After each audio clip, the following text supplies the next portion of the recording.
இன்றைய நற்செய்தி புனித யோவான் எழுதிய நற்செய்தி அதிகாரம் 3 இறை வசனங்கள் 7 முதல் 15 முடிய. புனித யோவான் எழுதிய நற்செய்தி அதிகாரம் 3 இறை வசனங்கள் 7 முதல் 15 முடிய. நீங்கள் மறுபடியும் பிறக்க வேண்டும் என்று நான் உமக்கு கூறியது பற்றி நீர் வியப்படைய வேண்டாம். காற்று விரும்பிய திசையில் வீசுகிறது, அதன் ஓசை உமக்கு கேட்கிறது, ஆனால் அது எங்கிருந்து வருகிறது என்றும் எங்கு செல்கிறது என்றும் உமக்கு தெரியாது.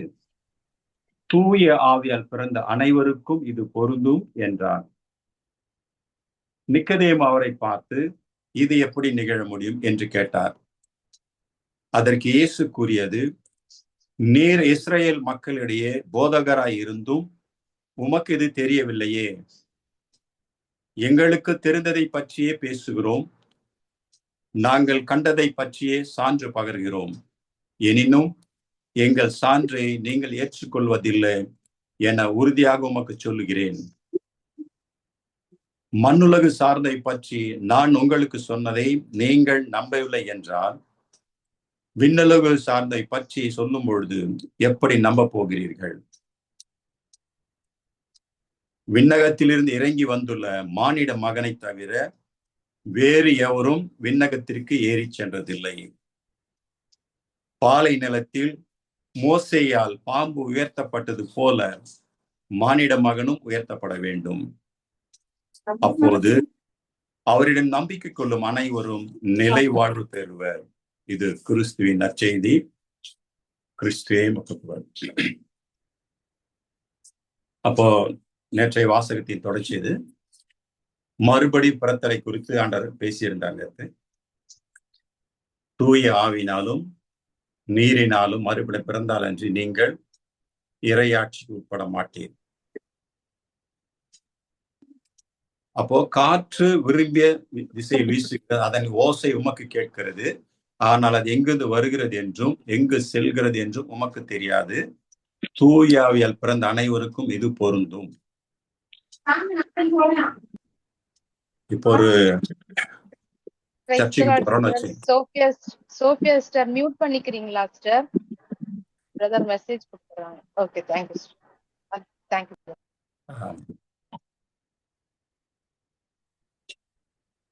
ஏதாவது கேள்வி கேட்டினா மட்டும் நீங்க இது பண்ண நான் சொல்லும்போது மட்டும் நீங்க பதில் சொல்லுங்க, கேட்கும்போது மட்டும் பதில் சொல்லுங்க, இல்லைன்னா மியூட் பண்ணிட்டு போட்டு. சரி, அப்போ தூய ஆவியின் தூயால் மறுபடியும் பிறத்தல், அதை குறித்து தான் ஆண்டவர் பேசுறாரு.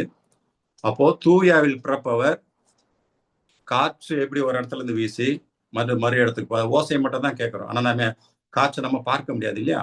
அதன் செயல்பாடுகளை நம்ம பார்க்கிறோம். எல்லாம் செய்து காற்று வேகமாக சத்தத்தை கேட்கிறோம், காற்று வீசுறது நமக்கு தெரியுது. ஆனா அது எங்கிருந்து வருது எங்கிருந்து போகுதுன்னு யாருக்குமே தெரியாது இல்லையா? இப்ப நம்முடைய செயல்பாடுகள், நம்ம பரிசுத்த ஆவியை பெற்றிருக்கிறோம். பரிசுத்த ஆவியை பெற்றிருக்கிற ஒவ்வொருவரும் பரிசுத்த ஆவியின் இயல்பை கொண்டிருக்கிறோம். கடவுள் நம்ம எதற்காக தேர்ந்தெடுத்தார்? சொல்லுங்க, கடவுள் நம்ம எதற்காக தேர்ந்தெடுத்தார்?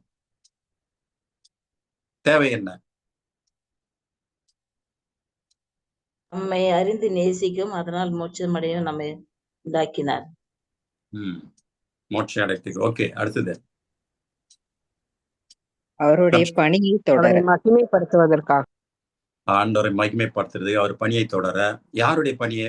இயேசுவின் பணியா, பிதாவின் பணியா? பிதாவின் பணி. ஓகே, அப்ப அது பிதாவின் பணி என்னன்னு நமக்கு தெரிஞ்சிருக்கணும் இல்லையா?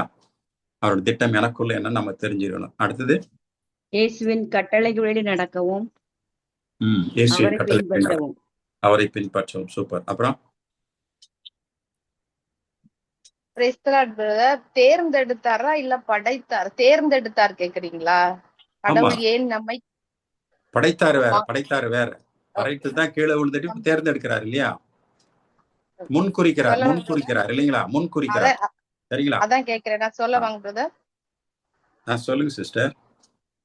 தம் திருமுன் மாசற்றோராகவும் தூயோராகவும் விளங்கும்படி உலகம் தோன்றும் முன்பே கிறிஸ்து வழியாக நம்மை தேர்ந்தெடுத்தார். ஆமென். எபேசியர் 1:4 நீங்க சொல்றீங்க சரிங்களா? அப்போ ஆண்டவர் நம்மை தேர்ந்தெடுத்திருக்கிறார் இல்லைங்களா? அந்த வாக்கின்படி ஆண்டவர் நம்மை தேர்ந்தெடுத்துக்கிறார். 1 பேதுரு 1:2 எடுக்க வேண்டாம், வசனங்கள் எடுக்க வேண்டாம். 1 பேதுரு 1:2 என்ன சொல்லுதுன்னா, பிதாவின் முன்னறிவிப்பின்படி நாம் கிறிஸ்துவுக்கு கீழ்ப்படியவும் அவருடைய ரத்தத்தால் கழுவப்படவும் இறை மக்களாக தூய ஆவினால் தேர்ந்தெடுக்கப்பட்டிருக்கிறோம். அப்போ பிதாவின் முன்னறிவிப்பின்படி அவருடைய திட்டம் அதுதான். ஆண்டவர் இயேசு கிறிஸ்து கீழ்ப்படியவும் அவருடைய ரத்தத்தால் கழுவப்படவும் தூய ஆவியினால் இறை மக்களாக தெரிந்து கொள்ளப்பட்டிருக்கிறோம். அப்போ நீரினாலும் தூயான மறுபிறப்பு அடைந்திருக்கிறோம். அப்போ மறுபிறப்பு அடைந்திருக்கிறவர்கள் எப்படி இருக்கணும்னு பிதா விரும்புகிறார். போன வாரம் கூட பிரதர் சொன்னாரு, கிறிஸ்தை சாயல நாம் கொண்டிருக்கணும். பிதா ரோமையர் 8:29 நம்ம வாசித்தோம். பிரதர் கூட போன வாரம் கூட எடுத்தார் அதை குறிச்சு கிளாஸ். இயேசு கிறிஸ்துடைய சாயலை நாம் ஒவ்வொருவரும் கொண்டிருக்கணும். இயேசு கிறிஸ்து சாயல். அப்ப இயேசு கிறிஸ்து சாயல்னா என்ன?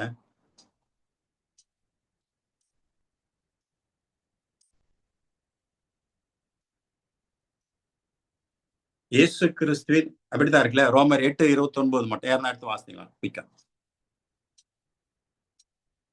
ரோமர் 8:8 அதிகாரம் 29 வசனம். குயிக்கா டைம் ரொம்ப குறைவா இருக்கு. தம்மால் முன்பே தேர்ந்து கொள்ளப்பட்டவர்கள் தம் மகனின் சாயலுக்கு ஏற்றவாறு இருக்க வேண்டும் என கடவுள் முன்குறித்து வைத்தார். அப்போ தம்மால் முன்பே நம்மெல்லாம் பிதாவினால் தேர்ந்து கொள்ளப்பட்டவர்கள். அப்போ கிறிஸ்தை சாயலை நாம் கொண்டிருக்கணும். அப்போ இயேசு கிறிஸ்து எப்படி இருந்தாரோ அப்படி நாம் வாழணும் பிதா விரும்புகிறார். இயேசு கிறிஸ்து இந்த பூமியில் எப்படியெல்லாம் செயல்பட்டாரோ அப்படியெல்லாம் செயல்பட வேண்டும் என்று பிதாவானவர் திட்டமிட்டிருக்கிறார். அவரை போல நான் இருக்கணும், அவ்வளவுதான். இயேசுவை போல நான் இருக்கணும். அவருடைய சாயல், அவரை போல, அவர் லைக்னஸ், அவர் இமேஜ், அப்படி பல வித வார்த்தைகள் பயன்படுத்தப்படுறீங்க. அவரை இயேசு மாதிரி நான் இருக்கணும், அவ்வளவுதான். அதுக்காக தான் அதனால்தான் கொலோசியர் 3:16 சொல்லுது, கிறிஸ்துவை பற்றிய நற்செய்தி உங்களில் முழுமையாக நிறைவாக குடிக்கொள்வதான். கொலோசியர் 3:16 சொல்லும், கிறிஸ்துவை பற்றிய நற்செய்தி உங்களுக்குள் நிறைவாக குடிக்கொள்வதாக. ஞானத்தோடு ஒருவருக்கு ஒருவர் கற்பித்து ஒருவர் ஊக்கமட்டும் அந்த வார்த்தை முடியும். புரியுங்களா? அப்போ கிறிஸ்துவின் நற்செய்தி எனக்குள் முழுமையா நிறைவாய் குடிக்கொள்ளணும்னு இருக்கு. சரி, அப்போ கிறிஸ்து நற்செய்தினா கிறிஸ்து எப்படி இருந்தார், அவரை பற்றி நம்ம ஒரு சில காரியங்களை மட்டும் பார்ப்போம். அப்போ ஒரு பிரச்சனை வருது, ஒரு போராட்டம் வருது. கிறிஸ்து நமக்கு பிலிப்பர் 2:5 வாசிக்கிறோம், கிறிஸ்துவின் மனநிலைன்னு கொண்டிருங்கள். அப்போ கிறிஸ்துவின் மனநிலை அப்படின்னா அதுக்கு ஒரு எக்ஸாம்பிள் வந்து பேதுரு 4:1 நீ வாசிக்கலாம். கிறிஸ்து ஊனொடியில் துன்புற்றார், அப்பொழுது அவர் கொண்டிருந்த மனநிலையை நீங்கள் படைக்கலனாக கொண்டிருங்கள். கிறிஸ்து ஊனொடியில் துன்புற்றார், அப்பொழுது அவர் கொண்டிருந்த மனநிலையை நீங்கள் படைக்கலனாக கொண்டிருங்கள். அதுக்கு ரிலேட்டடா நம்ம வாசித்தோம்னா எபிரேயர் 5ஆம் அதிகாரம் 7வது வசனத்துல நம்ம வாசிக்க முடியும். எபிரேயர் 7ஆம் அதிகாரம், ஒரு போராட்டம் வரும், ஒரு பிரச்சனை வரும்போது இயேசு எப்படி செயல்பட்டார், ஆண்டவர் இயேசு எப்படி செயல்பட்டார் நம்ம பார்க்கலாம். எபிரேயர் 5:7 சொல்லுது, அவர் இவ்வுலகில் வாழ்ந்த காலத்தில் தம்மை சாவிலிருந்து காப்பாற்ற வல்லவரை நோக்கி உரத்த குரல் எழுப்பி கண்ணீர் சிந்தி மன்றாடி வேண்டினார். அவர் கொண்டிருந்த இறைப்பற்று கலந்த அச்சத்தை முன்னிட்டு கடவுள் அவருக்கு செவி சாய்த்தார். அவர் இறைமகனாய் இருந்தும் துன்பங்கள் வழியை கீழ்ப்படிதலை கற்றுக்கொண்டார். ஆண்டவர் இயேசு இறைமகனாய் இருந்தார், ஆனாலும் இறைமகனாய் இருந்தாலும் துன்பங்கள் வழியை கீழ்ப்படிதலை கற்றுக்கொண்டார். அப்ப நமக்கு பிரச்சனை வரும்போது, போராட்டம் வரும்போது, பாடுகள் வரும்போது, துன்பங்கள் வரும்போது நம்ம என்ன பண்றோம்? நம்ம அந்த ஆண்டவர் வார்த்தை கீழ்ப்படுகிறோமா? இல்ல எடுத்து எனக்கு ஏன் இந்த சூழ்நிலை, நான் நல்லா தானே கோயிலுக்கு போறேன், நல்லா தான் நற்செய்தி, எப்ப பாரு டெய்லி நான் அனுதினமும் ஆண்டவர் டெய்லி நான் வரேன்னு, எனக்கு ஏன் அந்த பிரச்சனை, எனக்கு ஏன் அவன் தோல்வி, எனக்கு ஏன் அதை ஏற்றுக்கொள்றோமா? இல்ல எதை பற்றி கவலைப்படாமல், நீங்க ஒன்றுக்கு கவலைப்படாமல் நன்றியோடு கூடிய இறைவேண்டல் மன்றா ஆகிய அனைத்தின் வழியாக நம்முடைய மன்றாட்டுகளை கடவுளுடைய விண்ணப்பங்கள் ஏறெடுக்கிறோமா? நம்ம ஆராய்ந்து பார்ப்போம், சரிங்களா? ஏன்னா மற்றவர்களை காட்டிலும் நம்ம நிறைய நற்செய்தி கேட்கிறோம் இல்லைங்களா? அப்ப நற்செய்தி நம்ம வந்து பக்குவப்படுத்தணும். இயேசுவை போல வாழ என்னை பக்குவப்படுத்தணும். அதுக்காக தினம் தினம் தினம் நம்ம சீடர்கள் இயேசுவை போல வாழ பழக்கப்பட்ட கிறிஸ்துவை சாயலை கொண்டிருக்கிறோம். தூய ஆவி இயல்பை நாம் கொண்டிருக்கிறோம். கிறிஸ்துவை சாயலை கொண்டிருக்கிறோம். அப்போ கிறிஸ்து சாயலை கொண்டிருக்கிறான். இந்த சூழ்நிலை, ஒரு போராட்டம், ஒரு பிரச்சனை, ஒரு நெருக்கடி, ஒரு பண பற்றாக்குறை, ஒரு வியாதி வரும்பொழுது என்னால் எப்படி அந்த நிலையில நான் நன்றி சொல்லி அந்த சூழ்நிலை ஆண்டவர்கிட்ட சப்மிட் பண்ணி ஆண்டவர்கிட்ட ஒப்பு கொடுத்து இதுல எப்படி வெளிவர்றது அப்படின்னு நான் ஃபேஸ் பண்ணல. போராட்டம் தான். போராட்டம் எல்லாருக்கும் வராம இருக்காது, சரிங்களா? ஒரு பிரச்சனை வரும்போது ஒரு கண்டிப்பா ஒரு பாதிப்பை நமக்கு உருவாகும். அந்த நிலையில இறை வார்த்தை பற்றி கொண்டு என்னால போக முடியுதா? ஃபேமிலியில் நிறைய பிரச்சனை வருது, குடும்பங்களை கவுன்சிலிங் நிறைய பார்க்கணும். நம்ம பார்க்கும் பொழுது இந்த இறை வார்த்தை அந்த சூழ்நிலை அந்த இறை வார்த்தை பற்றிக்கொள்ள உலகபூர்வமா நடக்கிறதுனால அதனால ஏகப்பட்ட போராட்டம் வருது, நிறைய பிரச்சனைகள் வருது. அதனாலதான் பைபிள் இறை வார்த்தை நம்ம நிறைய தெரிஞ்சிருக்கணும். ஆண்டவர் இயேசு இறைமகனா இருந்தும் துன்பங்கள் வழியே அவர் கீழ்ப்படிதலை கற்றுக்கொண்டான்னு இருக்கு. அப்போ துன்பங்கள் வரும்பொழுது நம்ம போராடாம கதறாம, யாக்கோபு சொல்லுவார் இல்லையா, என் சகோதர சகோதரர் பல்வேறு விதமான சோதனைகள் வரும்பொழுது நீங்கள் மகிழ்ச்சியா இருக்க வேண்டும் என்பதை மனதில் இருத்துங்கள். பல்வேறு விதமான சோதனைகள், ட்ரையல்ஸ் வரும்பொழுது நான் மகிழ்ச்சியா இருக்கணும். அந்த நிலையில முதல்ல ஸ்டேபிள் ஆகும். முதல்ல அமைதியா இருக்கணும்.